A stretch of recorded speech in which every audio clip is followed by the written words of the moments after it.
मशहूर करके छोड़ दी।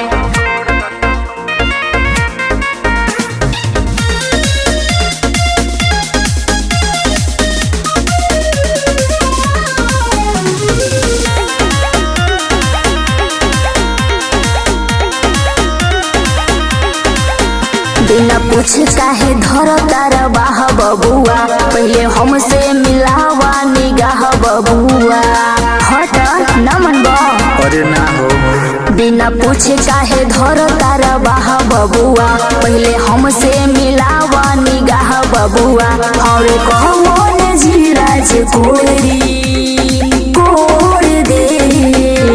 अरे सुन, सगरी गुरूर एक झटके में तोड़ दी, बनारस रानी मशहूर करके छोड़ दी। सगरी गुरूर एक झटके में तोड़ दी, बनारस रानी मशहूर करके छोड़ दी।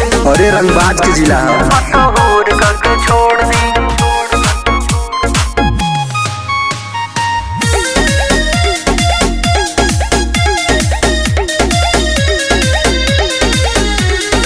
रील को हमारा रील बनेला, करेला सब कोलाब्रेशन हो। कोलाबरेट जैसे करीले हम करेला सेलिब्रेशन हो।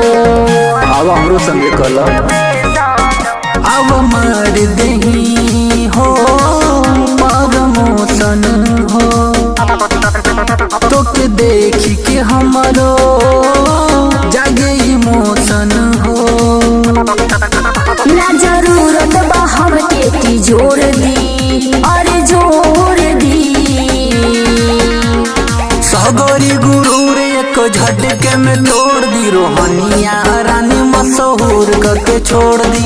सगरी गुरूर एक झटके में तोड़ दी, रोहनिया रानी मशहूर करके छोड़ दी। बुझलू मशहूर करके छोड़ दी।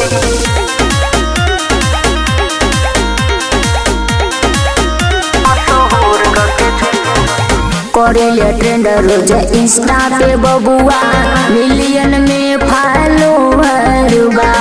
बाटे सहूर मशहूर होए के इतना हम में पावर बा।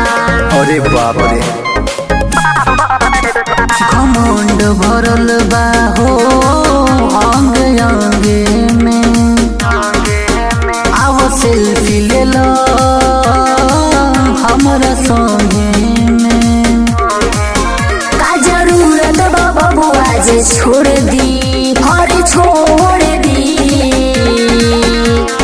सगरी गुरूर एक झटके में तोड़ दी, बनारस रानी मशहूर करके छोड़ दी। सगरी गुरूर एक झटके में तोड़ दी, बनारस रानी मशहूर करके छोड़ दी।